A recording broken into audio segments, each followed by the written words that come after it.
People don't know how screwed they really are. Hey guys, how's it going? And thanks for coming. I'm Nick, and this is Real Life Money, where we talk about real life and money, because you know schools aren't.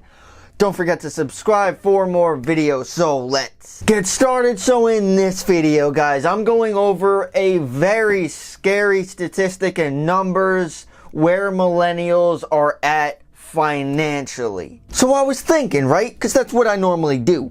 I'm thinking of like what the normal person or an average person has financially, like their income versus their expenses. Because I know none, you guys might, because you're the special type that actually watch these videos.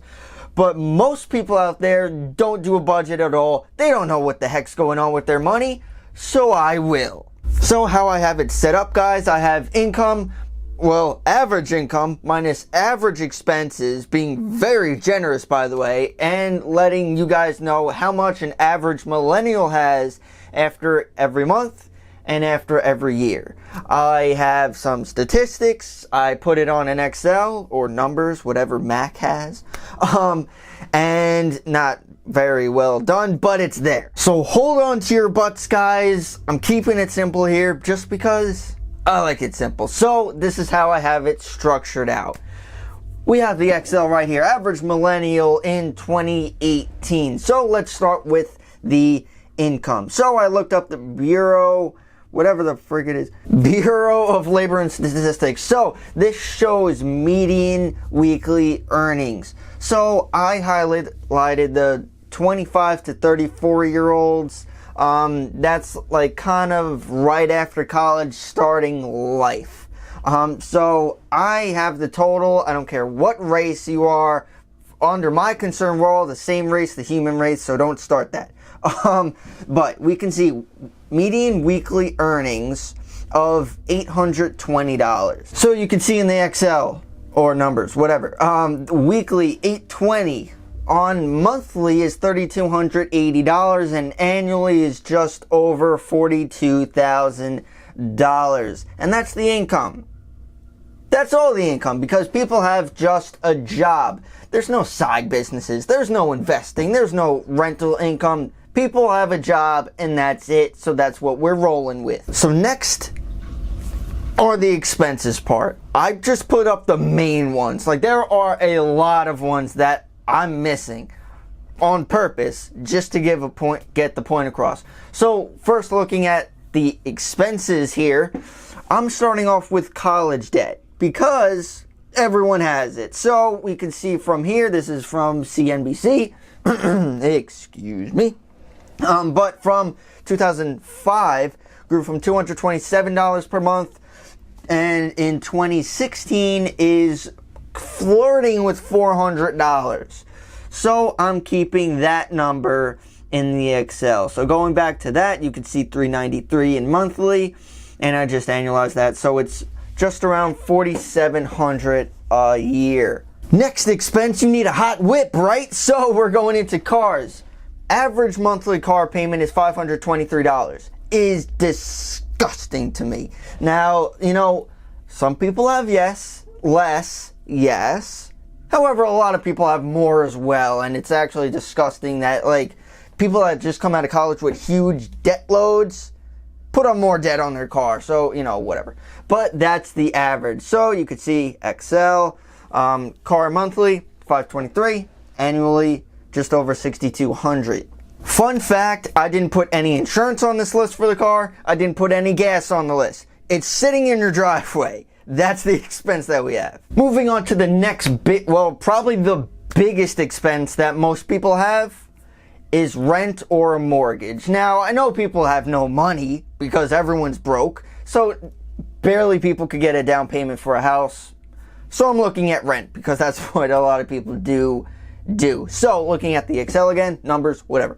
But rent, we can see, well, first, let's look at the data that I found. This is from Department of Numbers, seems legit, whatever. But you can see their average has been, well, increasing over the past few years, and right now is just over $1,000. Now, moving on to another source, CBS. Now, I really don't take, like, news channels seriously at all. but I did see that it is around $1,400. Now, I am in New York, and $1,400 is actually like what's out there. That's actually a good amount. If you could, like, it's definitely flirting with like 2,000 in some areas. So that's what I'm going with. You could live in another state that's paying less, but just realize, like, I'm not putting any more expenses into this. Like, no insurance, no like housing costs, no maintenance, no anything. Flat $1,400 for everyone. That's what we're going with. So back to the Excel, $1,400, and we could see annually is $16,800. Next one, I'm not really sure why I put in, but I just want to like acknowledge that we spend a lot on our phones, so that's what we're looking at next. So just so you know, the average cell phone bill was $71 last, well, it's up there. So of course, like, these numbers fluctuate all over the place. I think I found another one for 73. That's why I put 73 in the Excel. So we have 73 per month, and annual is $876. Next, I'm having some fun with drinks and food. So let's start off with drinks. You know damn well that you drink. I personally don't. A lot of people do. That's why I'm including it. If you don't, great for you. Like, that's a great thing. And college kids tend to drink more, so that's why I'm putting it in there. And I'm being really generous with these numbers. So off the top of my head, you could easily spend $10 on a drink. So let's say you just have two. Like, two. People have a lot more. I'm saying two. So 10 times 2 is $20 a night. Let's say you go out Friday, Saturday. That's $40. Plus some tip, tax, whatever. I'm averaging around $50 for that. So we could see in the Excel, $50 per week, which is $200 a month, ends up being $2,400 a year. Moving on to food, again, being very generous. I'm giving you $20 a day. So let's just say we could put like $10 for either lunch or dinner, and then $5 for the other meals, breakfast and either lunch or dinner. So that's $20 a day. Moving into the Excel, we can see that is $140 weekly, ends up being $560 monthly, and annually that's over $6,700. So all these expenses are totaling $3,149 per month, leaving us with $131. And we could see annually those numbers there. So that's just over $100 that you're able to do anything with. You could save it, which people don't. Stupid of me to suggest that. But to do, to have fun with, to do whatever. I didn't even put in clothes. I didn't put in credit card payments. I didn't put in a lot of things in there, guys. Utilities, just life happens. So you might be like, I might spend a little less on those things, and $131, like, that's, you're in the green at least. Until taxes come along, which I didn't account for, so let's do that now. So getting official right now, going into the 2018 tax brackets and tax rates, we can see all right here, if you're single, if you're married. I'm looking at single, paying, like we saw before, in like low 40,000s. So we could see that is $4,453 plus 22% for the amount over. So a lot of numbers here. I just basically did that in my Excel sheet that you can see right here.